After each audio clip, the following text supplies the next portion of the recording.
કન્યા કેળવણી મહોત્સવ અને શાળા પ્રવેશ ઉત્સવમાં આજે અમદાવાદ તાલુકાના છાપરા ગામે એક સુંદર ઘટના જોવા મળી। તો આ ગામમાં અમે પ્રવેશ ઉત્સવ દરમિયાન ગયા ત્યારે ગામના જ વિષ્ણુભાઈ ઠાકોરે ગઈ 15મી ઓગસ્ટે બાળકોને કહ્યું હતું કે જે બાળકો પહેલો નંબર લાવશે એમને હું સાયકલ ભેટ આપીશ।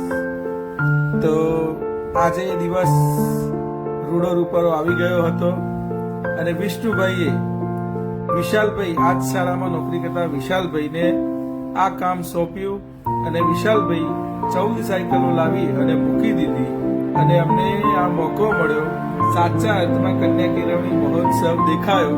કારણ કે બાલ વાટિકાથી લઈને ધોરણ 8 સુધી જે પણ પહેલો નંબર આવ્યો એ દીકરીઓનો જ નંબર હતો અને 14 દીકરીઓને આ વિષ્ણુભાઈ ઠાકોરે સાયકલનું ઇનામ આપ્યું છે।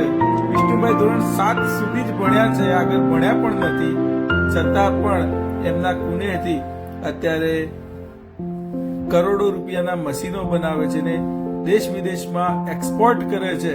તો આવા દાતાઓનો ખૂબ ખૂબ આભાર કે સાચા અર્થમાં તમે પ્રાથમિક શાળાઓમાં ખૂબ દાન કરી અને એપ્રિશિએટ કરો છો। ફરીથી પુનઃ આભાર માનીએ છીએ। આભાર।